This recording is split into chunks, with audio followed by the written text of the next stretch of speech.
Hello everyone, welcome to my channel. आज हम इस वीडियो में पी ब्लॉक एलिमेंट्स यूनिट के सीरीज को आगे बढ़ाते हुए ग्रुप 14 कार्बन फैमिली के बारे में डिस्कस करेंगे। इसका physical and chemical properties detail में समझेंगे। साथ ही साथ ये कंप्लीट हैंडरिटन नोट्स आपको प्रोवाइड करूंगा जो आपके बीएससी एंड एमएससी लेवल के थ्योरी एग्जाम्स के लिए बहुत हेल्पफुल होगा। सो पी ब्लॉक एलिमेंट्स क्या होते हैं? पीरियोडिक टेबल में ग्रुप 13 से लेकर 18 तक के जितने भी एलिमेंट्स हैं, हीलियम को छोड़कर सभी पी ब्लॉक के एलिमेंट्स कहलाते हैं। पिछले वीडियो में मैंने P block elements and group 13 के एलिमेंट्स के बारे में डिटेल में डिस्कस किया है। अगर आपने वीडियो नहीं देखा है तो नीचे आपको डिस्क्रिप्शन बॉक्स में प्लेलिस्ट का लिंक मिलेगा जहां आप पी ब्लॉक एलिमेंट्स यूनिट से रिलेटेड सभी वीडियोस देख सकते हैं। सो ग्रुप 14 कार्बन फैमिली क्या होता है? सो ग्रुप 14 के जो एलिमेंट्स हैं उनको कार्बन फैमिली के एलिमेंट्स कहा जाता है क्योंकि ग्रुप 14 में जो पहला एलिमेंट होता है वो कार्बन होता है। सो कार्बन के कारण ही ग्रुप 14 के एलिमेंट्स को कार्बन फैमिली के एलिमेंट्स कहा जाता है।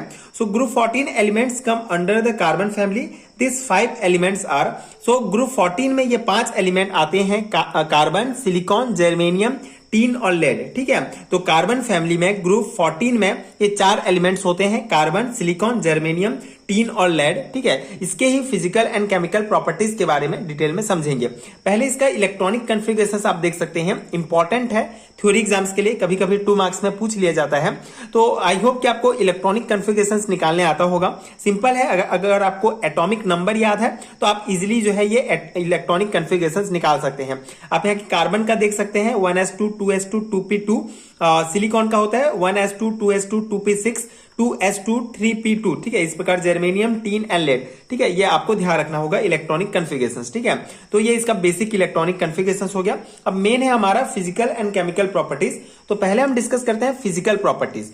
ठीक है, तो पहला फिजिकल प्रॉपर्टी है metallic and non metallic nature. ठीक है, सो ग्रुप 14 कार्बन फैमिली के जो एलिमेंट्स हैं उसमें carbon and silicon are non metals, germanium is metalloid and tin lead are metals. ठीक है, तो ये ग्रुप 14 के जो एलिमेंट्स हैं इसमें मेटेलिक एंड नॉन मेटेलिक दोनों नेचर पाए जाते हैं। कार्बन और सिलिकॉन नॉन मेटल है, जर्मेनियम मेटेलॉइड्स है, टीन लेड जो है ये मेटल होते हैं। Hence metallic properties increase with increase of atomic number. ठीक है, तो यहां पे अगर हम कार्बन से लेड की ओर जाते हैं, ठीक है, जैसे जैसे इनका एटॉमिक नंबर इंक्रीज होता जाता है इनका मेटेलिक प्रॉपर्टीज भी इंक्रीज होता जाता है।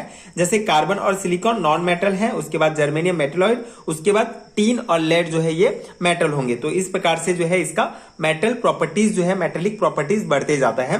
सेकेंड फिजिकल प्रॉपर्टीज है atomic size. The size of atom increase from top to bottom in the periodic table because with the increasing in atomic number the number of shell also increases. ठीक है, तो simple सा है, atomic size जो है वो बढ़ते जाएगा ऊपर से अगर हम नीचे की ओर जाते हैं, मतलब कार्बन से अगर हम लेड की तरफ बढ़ते हैं तो जो एटॉमिक साइज है बढ़ते जाएगा। क्योंकि इसका यहाँ पे आप देख सकते हैं, क्योंकि इसमें जो नंबर ऑफ सेल्स है वो इंक्रीज होते जाते हैं। जैसे कार्बन की बात करें तो इसमें एस और पी 2 सेल हैं, 2 सब सेल्स हैं। ठीक है, और सिलिकॉन में एस और पी है, जर्मेनियम में एस पी और डी सब सेल भी आ गया। ठीक है, उसके बाद इसमें जो है आपका एफ सब सेल भी आ गया। तो इस प्रकार से जो इसके जो सेल्स हैं वो इंक्रीज होते जाते हैं जिसके कारण इसका एटॉमिक साइज जो है वो बढ़ता जाता है। ठीक है, एटॉमिक नंबर भी बढ़ते जाएगा तो एटॉमिक नंबर के अकॉर्डिंग इसका साइज भी बढ़ेगा। तो सिंपल सा कॉन्सेप्ट है यहाँ पे। ठीक है, एटॉमिक साइज जो है बढ़ते जाएगा जैसे जैसे कार्बन से हम लेड की ओर पहुंचेंगे। ठीक है, ऐसे अगर हम टॉप से बॉटम की ओर जाते हैं तो एटॉमिक साइज बढ़ते जाता है। ठीक है, कार्बन का 0.77 एंड लेड का 1.54 होता है एटॉमिक साइज। ठीक है, तो ये आपको ध्यान रखना है। थर्ड हमारा प्रॉपर्टी है मेल्टिंग एंड बॉइलिंग पॉइंट्स। ठीक है, तो the melting and boiling points of carbon are much higher than other elements of the group. The melting point decreases from carbon to tin but the melting point of lead is higher than the tin. ठीक है, that of tin. तो simple सा है, melting point और boiling point जो है ये जो है of carbon are much higher than the other elements of the group. तो ग्रुप 14 के जो एलिमेंट्स हैं उसमें कार्बन का जो मेल्टिंग और बॉइलिंग पॉइंट है वो सबसे ज्यादा हाई होता है दूसरे एलिमेंट्स की तुलना में। And the melting point decreases from carbon to tin. ठीक है, अगर हम कार्बन से टीन की ओर जाते हैं तो मेल्टिंग पॉइंट कार्बन का हाई होता है, उसके बाद कम होते जाता है। ठीक है, लेकिन जो लेड का जो मेल्टिंग पॉइंट होता है ये टीन से ज्यादा होता है। ये एक एक्सेप्शन आप समझ सकते हैं, ये आपको ऐसे ध्यान रखना पड़ेगा। ठीक है, कार्बन का सबसे ज्यादा होगा। ठीक है, उसके बाद सिलिकॉन का, उसके बाद जर्मेनियम का, उसके बाद टीन का, ठीक है, टीन का जो है ज्यादा हो, टीन का जो है कम होगा, मतलब कार्बन का सबसे ज्यादा होगा, उसके बाद सिलिकॉन का उससे कम होगा, ठीक है, जर्मेनियम का उससे कम, टीन का उससे कम, लेकिन लेड का जो होगा वो टीन से ज्यादा होगा। तो ये सिंपल सा कॉन्सेप्ट आई होप आपको समझ में आ गया होगा, ठीक है, ये आपको ध्यान रखना होगा। बेसिकली ये आपको नोट्स में आपको थ्योरी एग्जाम्स के अकॉर्डिंग प्रोवाइड कर रहा हूं, तो आप ये सभी पॉइंट्स जो है डिटेल में अपने थ्योरी एग्जाम्स में अप्लाई कर सकते हैं, डेफिनेटली आपको अच्छा मार्क्स मिलेगा। फोर्थ पॉइंट है आयनाइजेशन एनर्जी।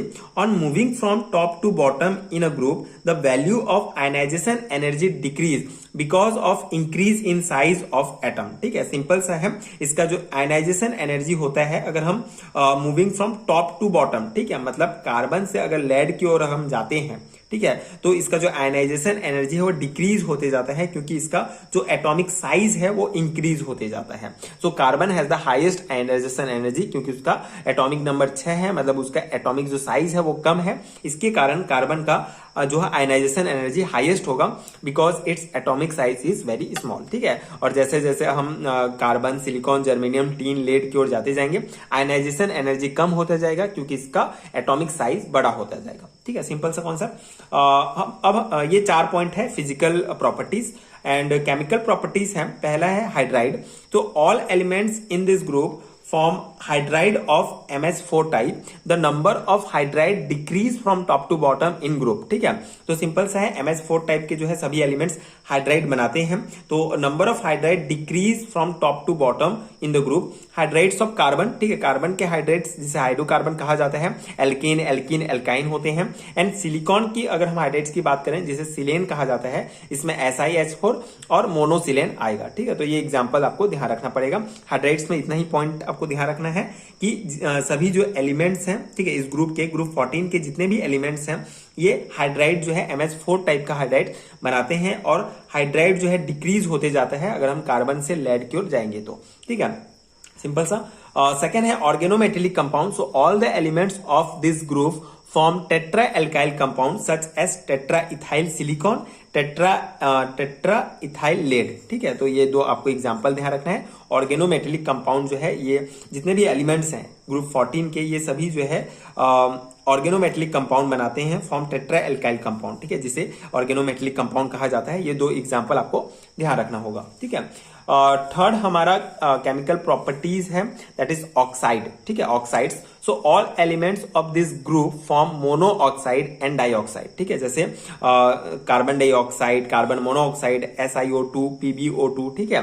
तो इस प्रकार से जितने भी एलिमेंट्स हैं, ये सभी जो है इस ग्रुप के जितने भी एलिमेंट्स हैं, सभी मोनो ऑक्साइड और डाइऑक्साइड का फॉर्मेशन करते हैं, ठीक है। कार्बन डाइऑक्साइड, कार्बन मोनोऑक्साइड, ठीक है, सिलिकॉन डाइऑक्साइड, इस प्रकार से।